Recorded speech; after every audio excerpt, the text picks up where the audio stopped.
So some of the earliest cemeteries in our country, and this pertains to the early 1800s and before, there was really three major types of cemeteries. There was the churchyard cemetery, which this is an example of a churchyard in New York.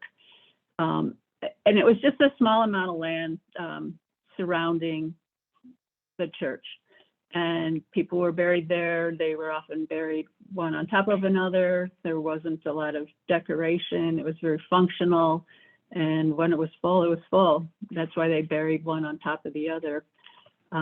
Another type of early cemetery was a municipal burial ground. And this is the oldest cemetery in Salem, Massachusetts. And again, it was part of everyday life. People walked past it, people saw it. It was managed by the town, and there wasn't a lot of ornamentation to it. And then, of course, there's the family farm where people were also buried. But then in the early 1800s, the country started to change. There was the Industrial Revolution, and cities were growing. They were growing exponentially. There was a lot more focus on things that were made in shops, factories, that sort of thing. And people began to be dissatisfied with the town cemeteries and the churchyard cemeteries. They just thought that the use of mass graves was unacceptable. They found the conditions to be very unsanitary. Often there was just horrid stench associated with decay happening in the cemeteries, and they just didn't think that that was the way to honor or not honor the dead. They worried that the cemeteries gave off a lot of disease. And at that time, because the cities were growing so fast, real estate was very expensive, and there needed to be a better way to handle death and burial. And people's attitudes were changing. They were not so puritanical. They really had more hope, and all of those reasons together had people looking for a better way. And what happened was the cemeteries needed more land, and so the leadership looked outside of the city, more in the countryside, so maybe 5 or 6 miles from the town center. And that's how it's known as the rural cemetery, because it was outside of the city. So the first, one of the first rural cemeteries was Père Lachaise in Paris, which I'll talk about that in a minute. But the first rural cemetery in this country was Mount Auburn, which is in Cambridge, Massachusetts, just outside of Boston, maybe 5 or 6 miles outside of Boston. Now, these rural cemeteries, they were inspired by the English gardens, very pastoral, rolling lakes, greenery, very beautiful, lots of sculpture. They often doubled as the arboretum in this country, and they were designed. They were designed with winding paths and roadways. Woodlands were preserved, and then they augmented them with plantings of trees and shrubs, often flowers, and of course, green grass. They either took advantage of natural views or they created views through the topography, through the introduction of lakes and focal points.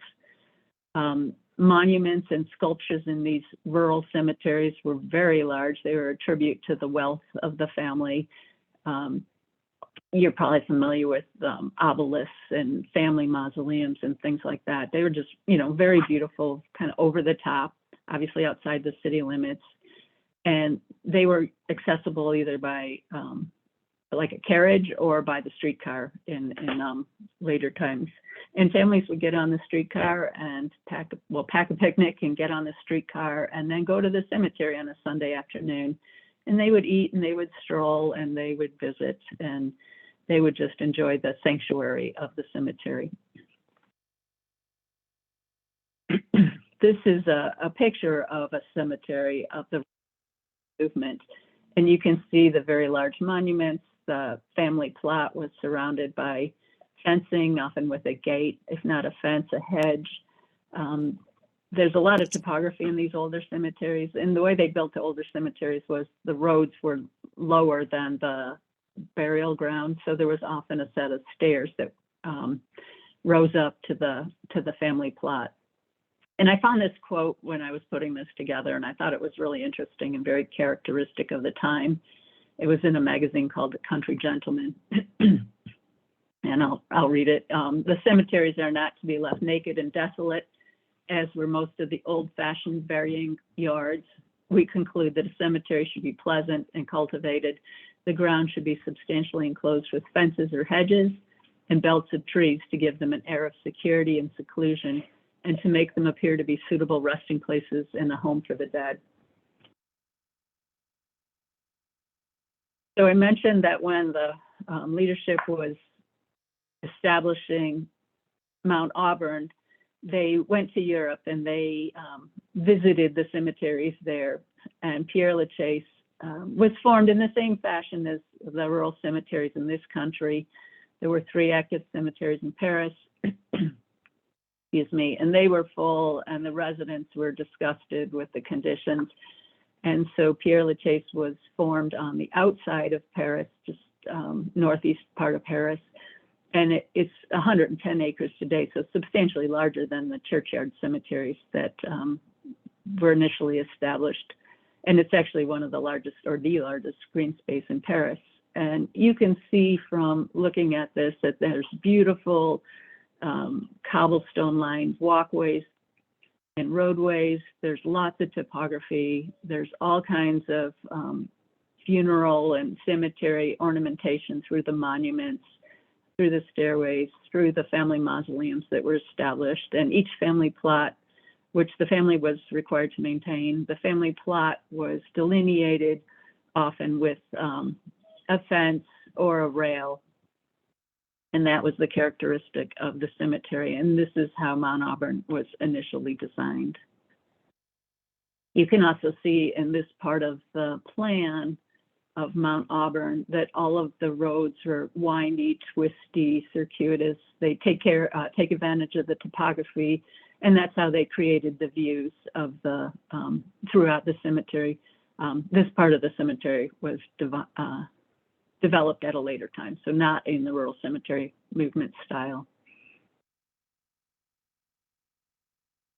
So this is Mount Auburn. You can see in this plan of Mount Auburn the same idea that the roads are very circuitous. They go around the lakes. They go around the topography. These are this indicates a really steep area, so no burial occurred there, but you got up high enough to either look down or look up upon it, and they preserve these super steep areas in favor of somewhat softer areas where they could bury. And you can see how winding it is. And this is an image, an etching that was developed, a typical view in Mount Auburn Cemetery.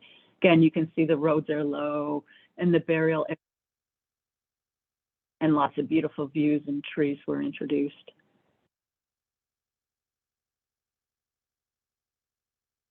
So Mount Auburn Cemetery today is still very much active. It's also a certified arboretum. They have about 500 burials a year, but like many cemeteries, they focus more on cremation. Number one, it's a choice many people make at this point in time. They find cremation either more convenient or more cost effective or whatever their choice is, but Mount Auburn's doing a lot with cremation these days. They also have a very active Friends program, and the Friends are the ones that help raise money for preservation, but also for educational programs. And they have like a volunteer naturalist program. They have established walking tours and driving tours. They have tours and talks about art and architecture, and they even have an artist in residence program. And they probably get a couple 100,000 visitors a year. And you can see why. Just look at how beautiful it is in the spring, and yet very peaceful. Many cemeteries of this age were also put on the National Register of Historic Places, and they are considered National Historic Landmarks. So as that trend kind of came to an end, a new trend emerged, and that's the lawn cemetery. And the first lawn cemetery is Spring Grove Cemetery and Arboretum in Cincinnati. And the initial design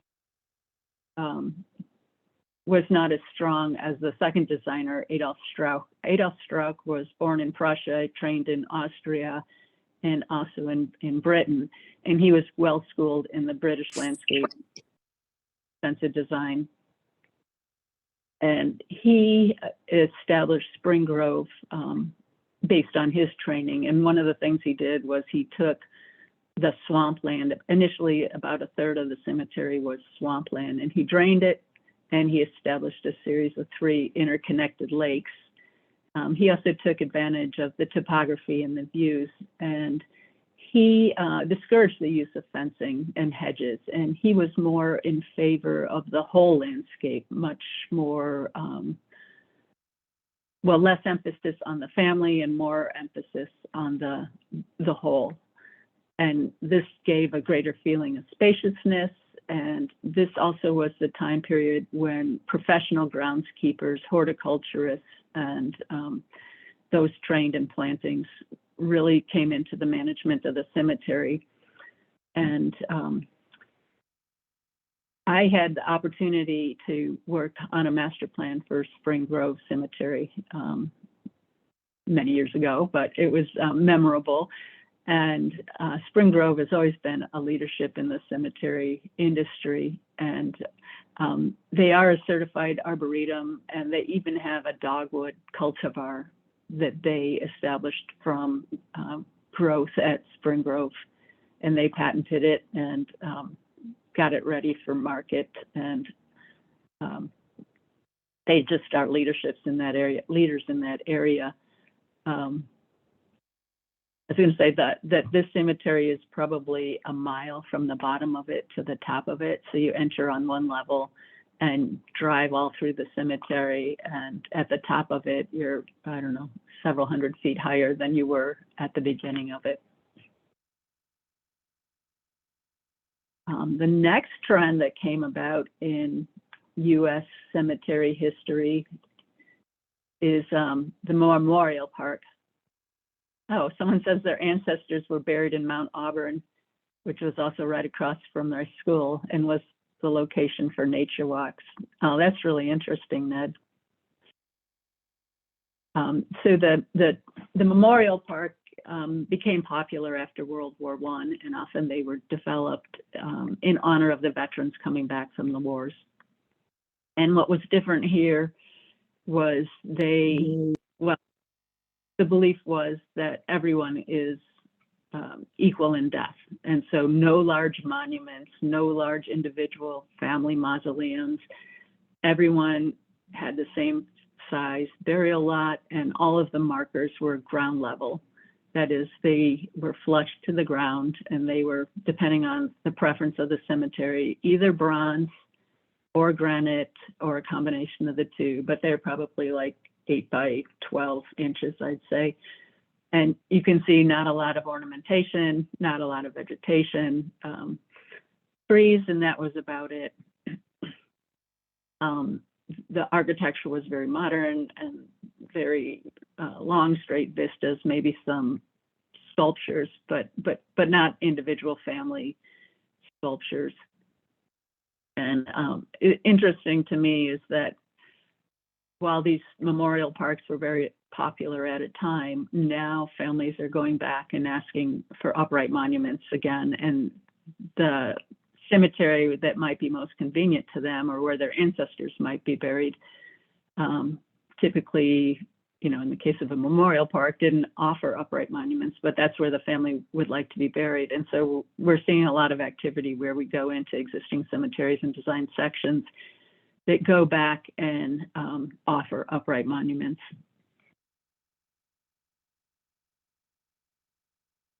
And now I just want to talk a little bit about green burial. I borrowed heavily from the Green Burial Council.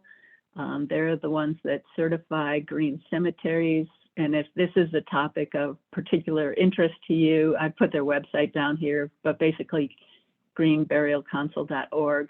It's a great website. They put a lot of information out there. They're very open to sharing information, and they go into the science of why green burial is a good idea. And their goal is to care for the dead with minimal environmental impact and aid in the conservation of natural resources. They also want to reduce carbon emissions and protect workers, and then, if possible, restore or preserve habitat. And one of the things about workers is funeral homes embalm, and they still do use formaldehyde in some instances. It's not a requirement. It's really up to the individual funeral home, but sometimes they say it's necessary if you want to have a viewing of the body. But there are alternatives, and there are those that feel that formaldehyde will be gone soon. But at any rate, it's been proven that funeral home directors and embalmers have a higher rate of cancer than average. And then cemetery groundskeepers also have higher incidences of diseases like Lou Gehrig's disease because of all the chemicals and fertilizers and pesticides that they use in their work. So the green burial cemetery's goal is to completely move away from that.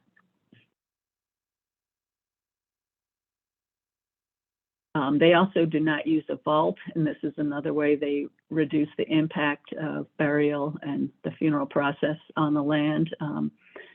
A lot of concrete goes into the ground, and by them not using vaults, obviously, we reduce the use of concrete and all of the energy that goes into creating it. Vaults it's up to each individual cemetery. It's not a law to use a vault, but many cemeteries, well, the vast majority of the cemeteries use vaults because it does simplify maintenance, and then it also is a safety factor because if a vault is not used, the grave will eventually collapse as the casket decomposes. So when the grave collapses, you create a safety hazard because there's a big divot in the ground, and what they have to do is go back and fill it with more topsoil and then plant it again. And the vault gets away from doing that. And as you probably know from your own experience, manual labor is expensive, and it's hard to come by the people that are going to do all this fine work. So what a cemetery can do to minimize maintenance and keep costs down, that's how they've evolved. So in a green cemetery, any burial container, such as a casket, has to be biodegradable. They often use just a shroud of linen or cotton, or cremation is actually also allowed in green cemeteries, and the urn has to also be biodegradable. Wicker baskets are common as well. They don't allow the use of herbicides or pesticides, and they encourage sustainable management practices. One thing that people don't always realize when they're developing a green burial cemetery is that you still have to be able to mark the grave so that, should it be necessary, the location of the burial can be identified. Most green burial cemeteries will not allow a body to be disinterred unless it's required by the court, but it's still important to be able to find that body after it's been buried. So there's really three types of green cemeteries, and the first one's a hybrid, which is very, very common. It's within a conventional cemetery, and they embrace the aspects of green burial, but other places in their cemetery, they do have a more traditional cemetery, but they don't require vaults. They emphasize the use of native plants, and they require the use of biodegradable containers. The second kind is a natural burial, and this is all of the protocols that I already discussed. No vaults, no lids, no liners. Any markers are made of a native stone, so most traditional cemeteries use granite. Granite's easy to come by. It lasts forever. Well, probably forever. It's easy to engrave. Current standards for monuments allow even pictures to be engraved into the granite. So that's more for a traditional cemetery. In a green cemetery, you're not allowed to have the granite or any imported stones. And in this part of the country, we use a lot of boulders that could be engraved with a name, or it could be more of a cenotaph, where that is a wall that commemorates somebody that's buried elsewhere. So in a green burial cemetery, most burials are considered non-visitation. So there's not going to be a marker on top of the burial. You're not going to know exactly where your loved one or your ancestor is buried, but the cenotaph commemorates that person, so that you're visiting an area, not a specific place. And then, of course, the maintenance is different. You know, once an area person has been buried, they reseed it typically with wildflowers and native grasses. It could also be native shrubs, and they don't mow it, they don't fertilize it, they just let nature take its course. They would maintain the pathways though. And then the third type of green cemetery is exactly what we've been talking about, with the added dimension of having a conservation management plan for the cemetery. And they actually provide a conservation easement or a deed restriction, so that they're actually preserving this land, and land that's also not buried, but more land is protected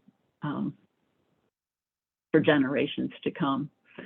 I've also seen where green burials are, they start in an area, well, they follow the natural succession of land, of a forest. So they start with a green burial area that's just a meadow or a prairie.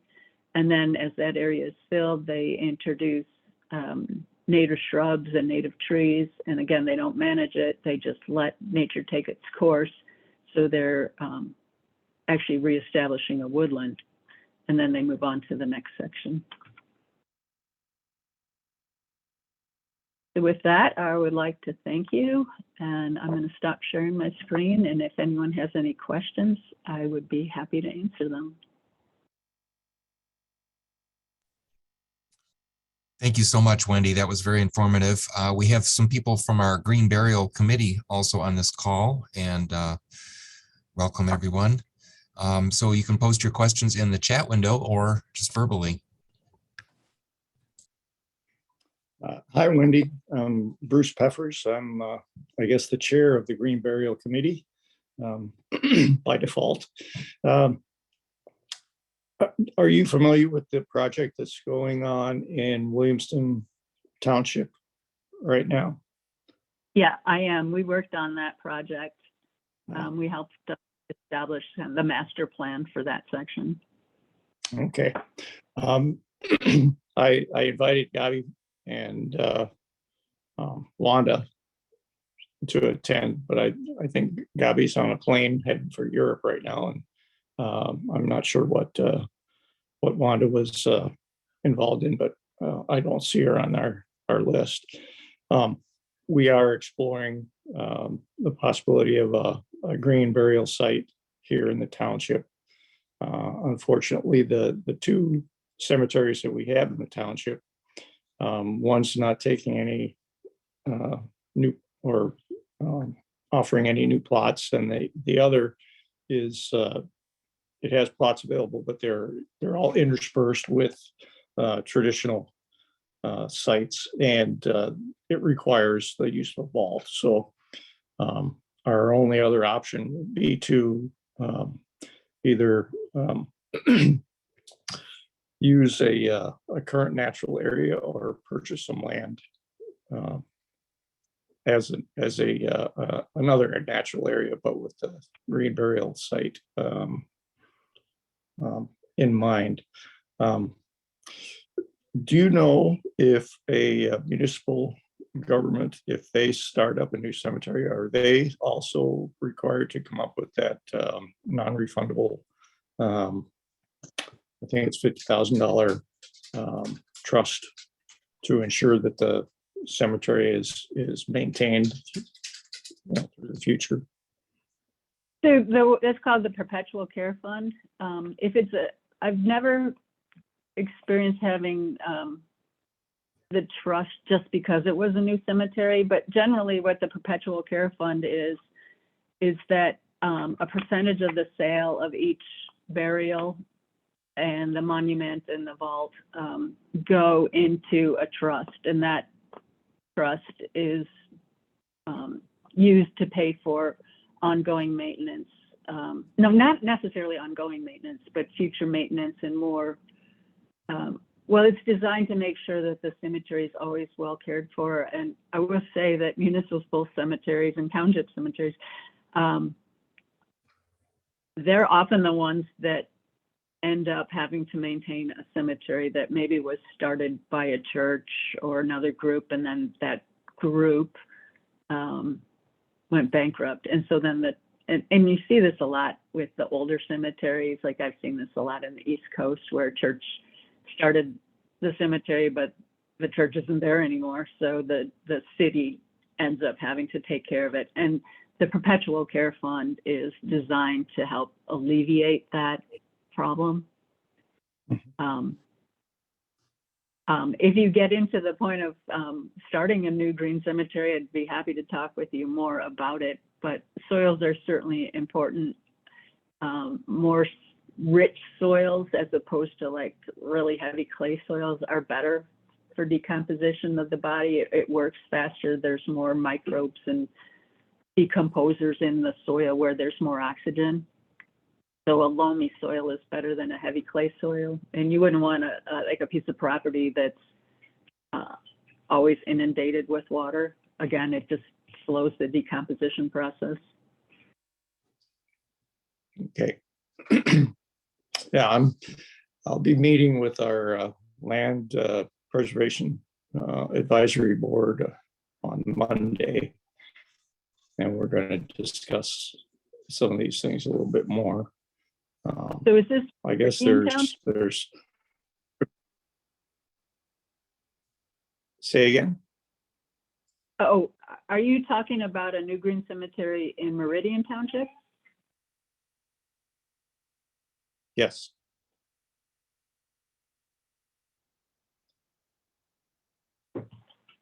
Well, I wish you luck with that, and feel free to read. I Something will. you might want to mention to Wendy. I don't know if she's aware that Meridian Township has this land preservation program. I can't bring up all the accurate facts real quickly, but I don't know what there are, maybe 20 or so properties. And, you know, there's a certain amount of acreage around the township that has been set aside for as natural areas.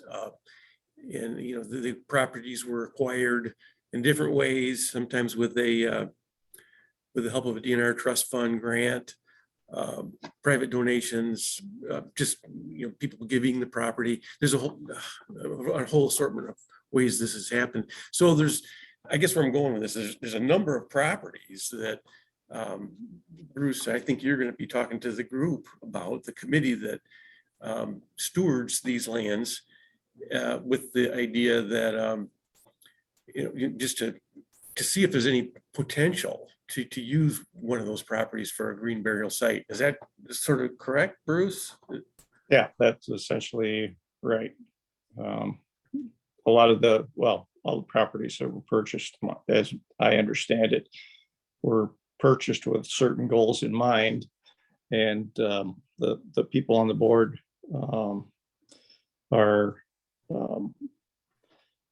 they want to get, I guess, clarification as far as how that a green burial would impact those uses for the land. So a lot of these parcels are they're like old farm fields. And part of the work that the Meridian Conservation Corps does is collect native seeds from other areas and then replant them in these areas. So we're trying to get that successional growth started. So I think the idea of the conservation green burial area fits well in with that idea. So the board itself, they don't really have any power. They just make suggestions, and then the township board will act on those. So I guess one of the questions would be is when someone donated the land and the conservation easement was placed on the land, were there any other details, any other restrictions? And Right. the township would certainly know the answer to that. Yeah. That sounds exciting. Wendy, you mentioned another webinar coming up pretty soon. Do you want to just mention that for everyone? I can put the link in the chat. Okay. Yeah, there's a webinar tomorrow night at 6:30 to 8, and it's on green burial, and it's being done by Laurel Hill Cemetery in Philadelphia. There's an east and a west Laurel Hill. One's in Philadelphia and one's right across the river. But they've done a lot with green burial. They've actually got the first green burial cemetery that's sites certified, which I don't know if you've heard of LEED. LEED, it tends to be more, well, you can't have a LEED certified project without a building. And certainly what you do on the property, on the land is important, but sites takes that to a whole nother level, and it's for the land, and it's for, I guess, not preserving preserving it and also improving it. So anyways, Laurel Hill Cemetery is putting on a green burial webinar tomorrow night if you want more information. Thank you. Other questions? I also want to welcome Luann Meisner, our Parks Director, is here. If you want to have any questions, Luann, feel free to pipe up. Just unmute yourself. Any other questions for discussion or topics? We have about 15 more minutes here today. Yeah, thank you, Leroy. I don't have any questions at this time. I thought the presentation was outstanding. Thank you. Good information. Thank you. Thank you very much. So something that Wendy just mentioned there, I might elaborate on and maybe pull a little more information from Wendy, because I think she knows more about it than I do. But I'm guessing this group is familiar with LEED certification, this acronym, which I can't actually bring up in my head what LEED stands for, but it's all about developing a building in a very environmental way. Typically costs a little more, but in the end, you're a LEED certified building and much more sustainable in our today's world environmentally. What Wendy mentioned quickly is another certification process called CITES. And this is where it's kind of similar to LEED, but it's for sites that don't have buildings, and it's more of a landscape architectural certification process that a lot of landscape architects are aware of and utilize. And when she mentioned that, it just dawned on me that this is something that maybe this group would be interested in knowing more about, that certification process in the effort to develop a green burial site, because that would certainly be I think a beneficial way to develop this.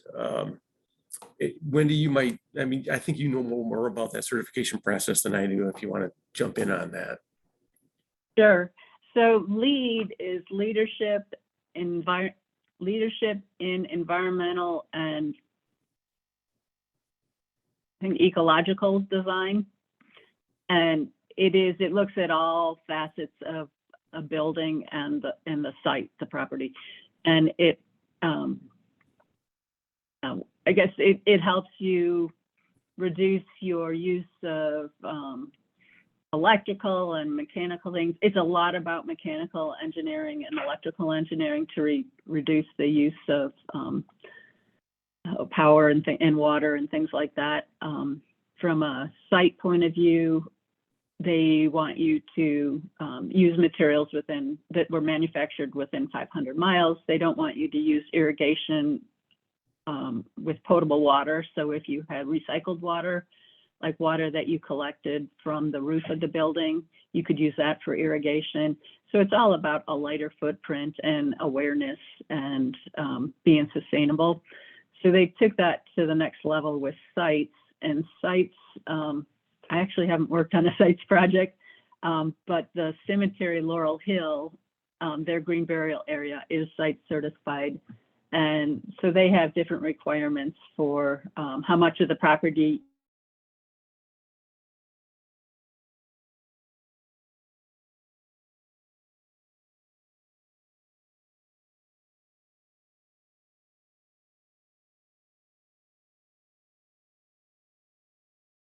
if your project gets legs and takes off, that it would be really, really interesting and I think a great PR move, but not just PR, it's because you believe in it, but to actually develop this cemetery that you're envisioning along the lines of sites. If you look at the Laurel Hill website and the green burial section in particular, you can see how they did their project there and the different certifications that they got. Thank you, Wendy and Sam. Yeah, if you have connections in LEAD and want to suggest speakers, we tend to have a speaker on the first Wednesday of every month. These dialogues occur every week, but feel free to suggest someone or invite someone. There's a couple questions in the chat. First one is from Alicia. Have they ever extended older cemeteries with branches of green cemeteries, creating paths to the area? They have the preserve, which is a Mount Elliott Cemetery, Mount Elliott Cemetery Association Cemetery. So that's up in Waterford, and that is a Catholic cemetery. And you go into the Catholic cemetery, and just off to one side is where the preserve is. And it is still Catholic, but it's their green cemetery. I've been invited to do a lot of planning where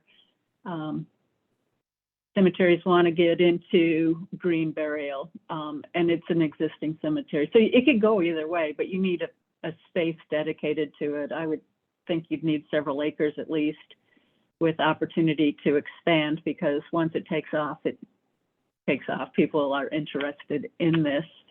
And I think with a green burial cemetery, it's nice to have a variety of types of property, you know, wooded areas, prairies, you know, the gamut, so that you are creating a space, a place of solitude and respect, and you can tell the ecological story at the same time, and you can talk about succession.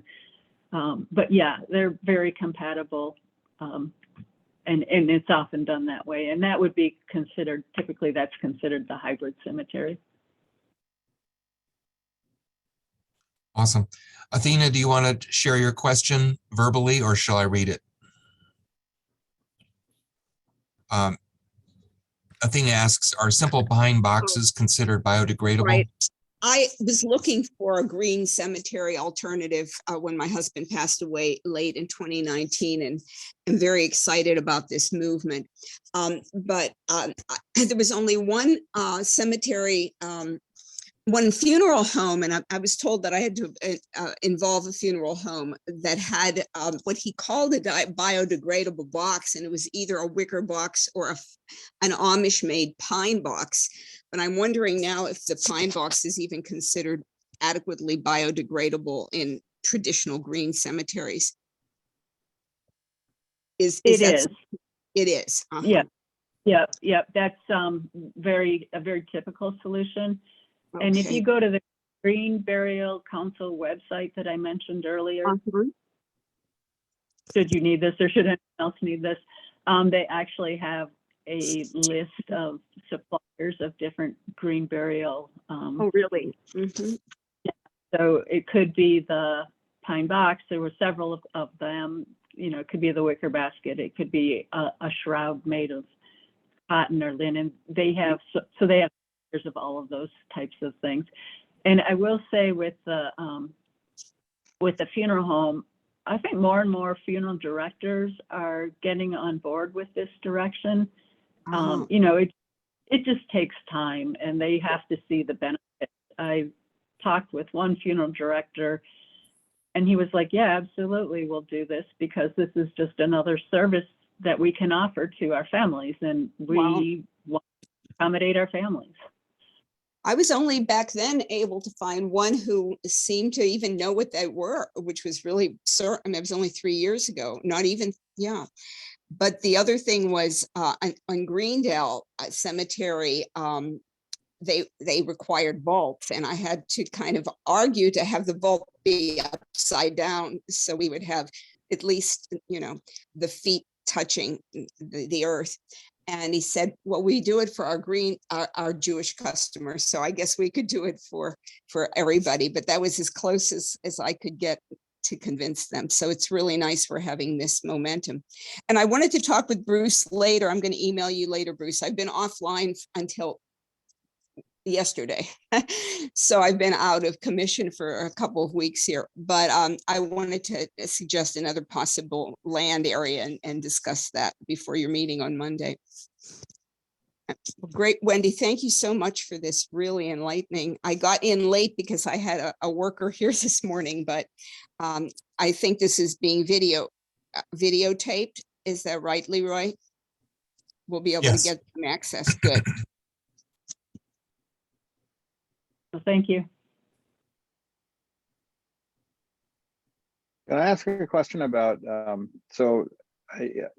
impression is that in Europe, some of the churchyards, you know, were so small that I think they give the customers, I've forgotten what the number is, but something like 30 years, and then they disinterred them and to make room for new people. So I guess I'm sort of, this is not a zero-sum game, you know. There's the amount of material, physical material, continues to increase, I suppose. So where do those bodies go, or remains anyway? And so, having mentioned that I had relatives in Mount Auburn Cemetery, as far as the only thing I know about any of those relatives is that they were all cremated. So very compact. But you talked about having to have a vault and so forth. That seems like, yeah, if the ground is going to subside, then because you've got buried a full-size body, that's a management issue too. Yeah, so the subsidence is an issue, and I have seen it, and it's not only is it not pretty, in quotes, you know, because that's what people expect is a beautiful green lawn, almost like a golf course, but it can be dangerous. So if somebody's walking Right. across an area and they're not really paying attention, they could easily slip and break an ankle or what have you. So that's just kind of the evolution of how vaults, why cemeteries require them. I mean, it definitely makes their life easier. You were asking about bodies in Europe. So it really depends on the family. You know, are they gonna basically rent that space for 5 years or 10 years or 50 years?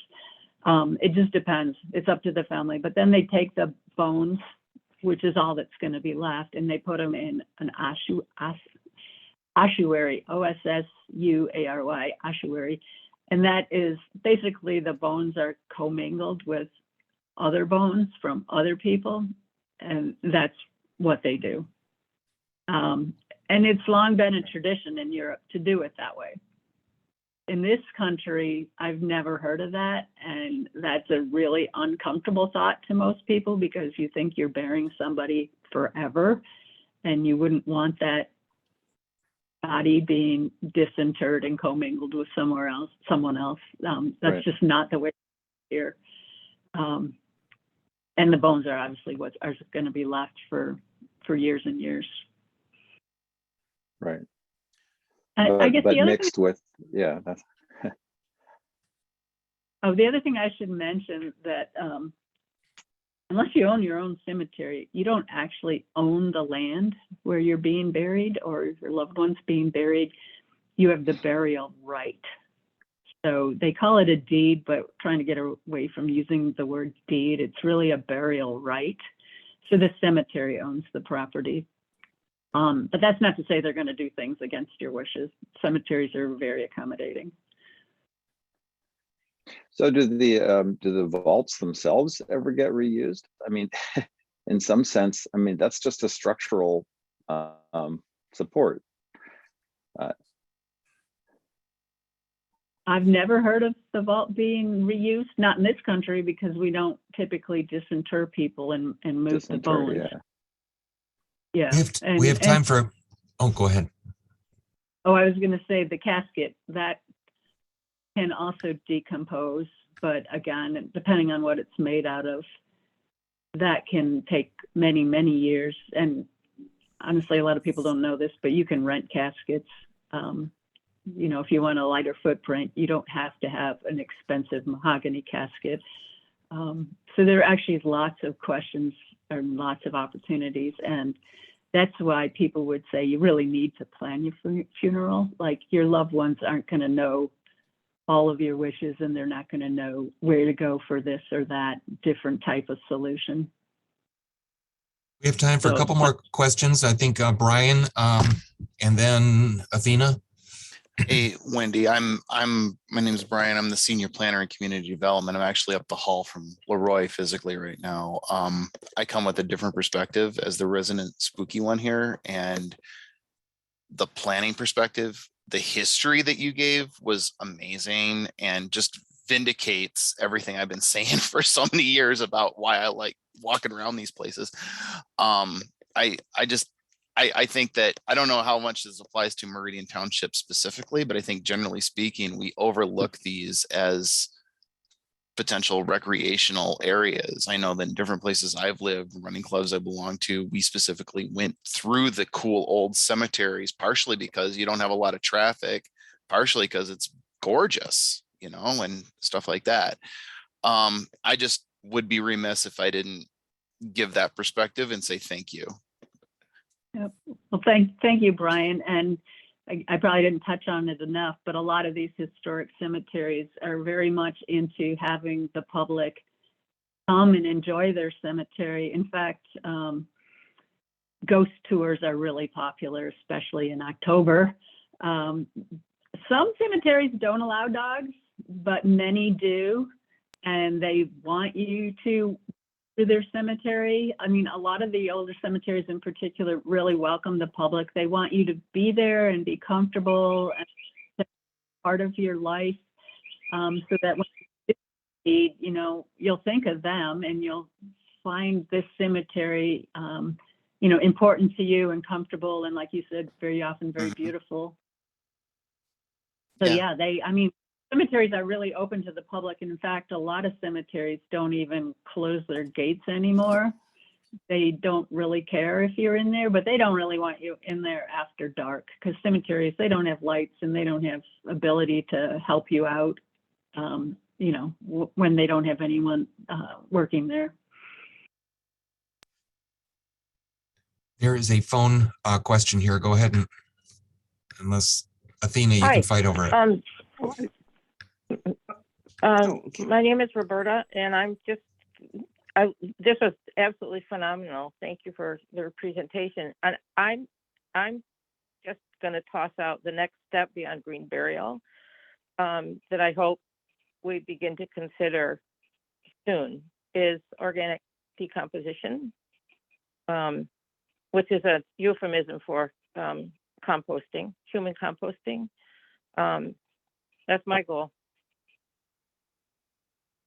And that is a new trend, and thanks for bringing that up. As far as I know, we don't have the opportunity to do that in Michigan at this time, but it is a growing trend. Yeah, thank you, Roberta.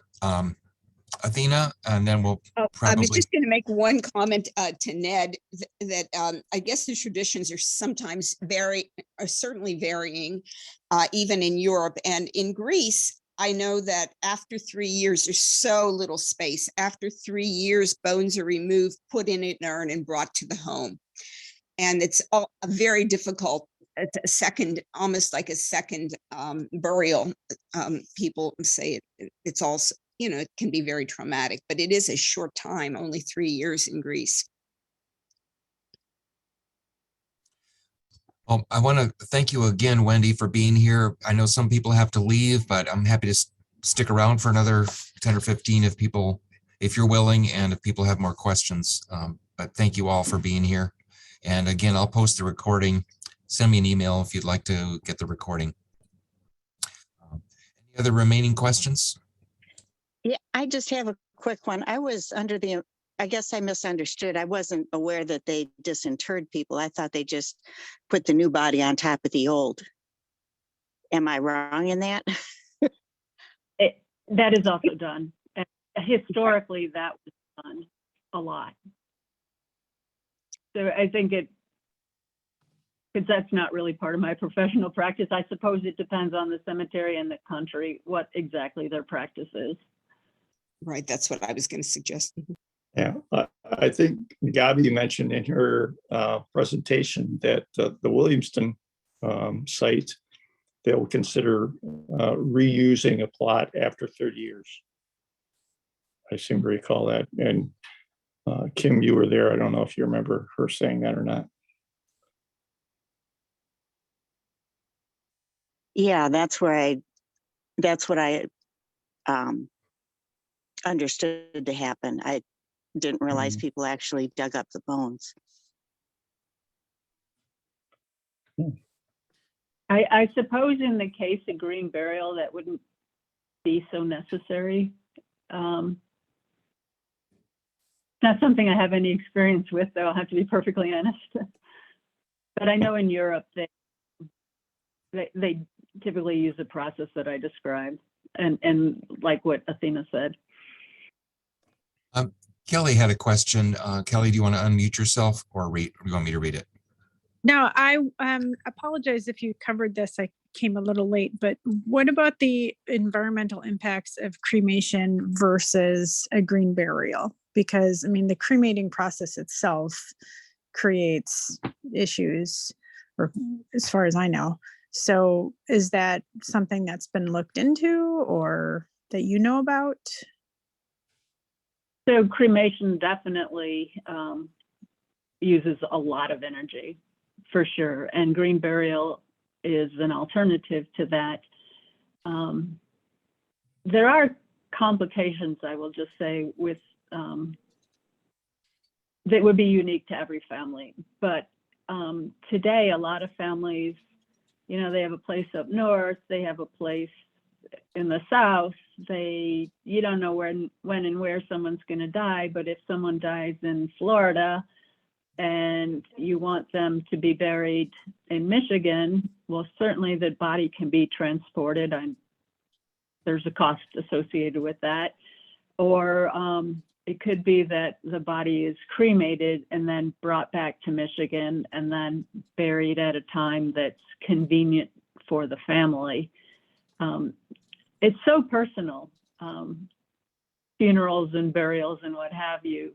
But I mean, you are correct that cremation takes a lot of energy, but then, I don't know, transporting a body would take a lot of energy as well. So I guess you just have to think about and research all that and make your plan known to your family.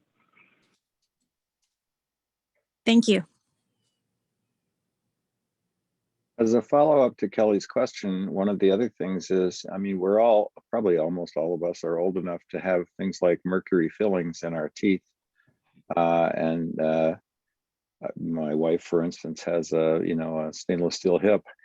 But mercury in particular, I mean, those are potential actual pollutants. And then the other question is, if a body is buried, essentially unsterilized, are there examples where pathogens have turned out to be a problem? Disease, one way or another. So it varies by state, but some states will say with certain highly contagious diseases that somebody needs to be embalmed or cremated. But that's up to this. I don't think that applies in Michigan. You mentioned like someone that would have a new hip or a new joint. Generally, they don't go to the process of removing that because that would just be so difficult for the family. Of course. Mercury, that is something that has come up. Again, I don't know that they necessarily remove mercury fillings before a burial. That might be something that a dentist would recommend, taking care of right away anyways. But soil is an amazing filter and amazing decomposer. So I was mentioning earlier that you would want, ideal property would be a sandy to a loamy soil full of microorganisms that would help decompose the body. And that's why, they say people are buried 6 feet under. Well, that's not really true. And typically they only want and require, again, varies by state, but 18 to 24 inches of cover over the body. And that's more of a smell layer so that odors from the decomposition aren't escaping into the air. And most of the decomposers are also in that top 18 to 24 inches of soil. So that those decomposers are going to help take care of, the decomposition of the body. Organic things, yeah. Yeah, and just keep the process moving. We Great. shouldn't forget that MSU has an anaerobic digester. Well, there's another option. Okay, any other last questions or comments before we sign off here? How many cemeteries are you designing? Like, or did I misunderstand that your practice is designing cemeteries? Like, how busy are you? Like, does that make sense? It seems I'm awfully pretty busy. niche-y. It's very much of a niche, but so just a little on my own background. So I'm a landscape architect. I started in the business probably 35 years ago, and I worked for a company, Harley Ellington, that designed mausoleums. And along with mausoleums, we designed cemeteries, and that's how I got into it. Over time, cities and churches and funeral or cemeteries stopped building these big, huge, beautiful mausoleums that like Whitechapel or Holy Sepulchre are a couple that come to mind. So they stopped building these big, really beautiful granite-filled, ornate mausoleums because the industry changed, and that was very expensive. Not to say that they're not built, but they're generally not built anymore. And it tends to be more of a design build, specialized type of architecture anymore. But with all that said, I was in the cemetery master planning kind of field, and I went on to work in more of an engineering company. So we actually did a lot more implementation, laying out sections and doing surveys and the whole gamut. And so I recently started my own company because it really is a specialty, like everyone makes analogy like, well, landscape architects always like to design parks, you know, that's like fun. And actually I like designing cemeteries because it's fun. It's many of the same aspects. There's a lot more specialty to it. So that's what I do. I probably have, how many have I done over my dozens and dozens? How many do I have going on right now? Probably a dozen. Always looking for more work, of course. Shameless plug, but you know, it is a specialty. And I will say one thing that a lot of cemeteries are laid out by civil engineers, and I didn't really show this example, but they're all straight rows. The roads are straight. It's like maximum number of graves you can get in a space, and that's how they know how to do it because that's the way it's always been done. But the cemetery business and death and dying is so different now than it was 30 years ago. We're not always worried about maximum capacity anymore. We're more worried about the variety and the user experience and the land and things like that. So we don't have, and because we do have a lot of cremation now, we don't have to provide the maximum number of burials per acre like we once might have tried to do. So it's, as a landscape architect, it's really interesting, creative, you know, fulfilling, and very different type of way to make a living. We have another landscape architect on the call today. Alicia helped us with a sort of a natural roundabout at Park Lake in Bircham. And I'm sure she'll have some ideas for where we might go with some of this as well. But it's been really informative. Thank you, everybody. Thank you, Sam, for suggesting Wendy. And if you got suggestions for future topics, again, feel free and join us every week on Wednesday morning if you want to come back. Love to have you, Wendy, and maybe talk about lead sites as well. Yeah, I'll get with Sam and suggest a couple of speakers for lead. Fantastic. All right. Any other parting comments? Thanks again for this real timely boost, and good luck, Bruce, on Monday. Thank you. Thank you, Wendy. And thank you all. I enjoyed it. Yeah, look forward to talking to you again. Bye-bye. Bye-bye. Thank you so much, Wendy.